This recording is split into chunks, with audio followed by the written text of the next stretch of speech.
In more recent times, people are turning to mind altering substances in small doses to treat their depression and anxiety. Mushrooms are used, MDMA, which is also known as ecstasy, is used, ketamine is used, the drug ayahuasca is used.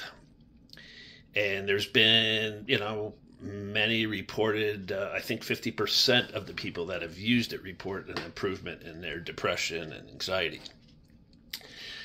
Have I thought about using any of those? Yes. Have I used those illegally in abundance in my past? Yes. The problem is that that'd be like saying to me, alcohol and cocaine now are being used in small doses to treat depression and anxiety. And then would I feel comfortable using alcohol and cocaine in small doses to treat my depression or anxiety? Eh.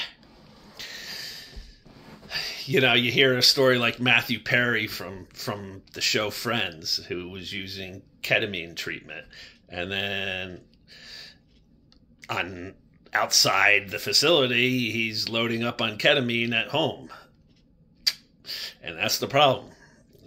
Once you feel that improvement plus a small high, are you going to want to keep chasing that high? And that's the big problem. I had one of my biker friends say to me one time, now that your pain is out there for the world to see, don't you think you could have a beer with us? And I go, I very well possibly could. Or that beer could turn into a glass of red wine, and red wine went hand in hand with cocaine, and then I'm doing red wine and cocaine again, and I'm right back off to the races. So why even go down that road? He's like, all right, I got it. So that's my, I listened to this podcaster who's gone down to the jungle to do ayahuasca to cure his depression, and he said it worked marvelously, but he's gone back 20 times already. So are you chasing that high now instead of just curing your depression? So that's the problem. If you go down that road and it heals you or cures you and it doesn't lead back to addiction, by all means, have at it. For myself, I don't know if I want to risk that. And that's my problem with taking any of those substances. I did a lot of mushrooms in the past.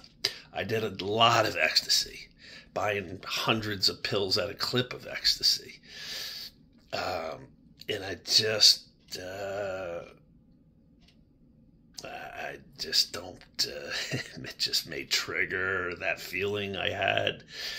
Even though you're in small doses of it, it may trigger that feeling I used to get when I took them in large doses.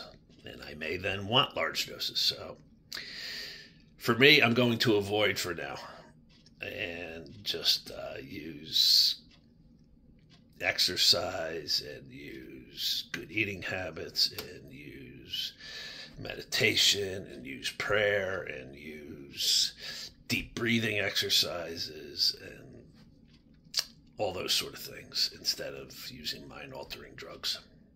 You make your own decision now. That's my decision. Peace.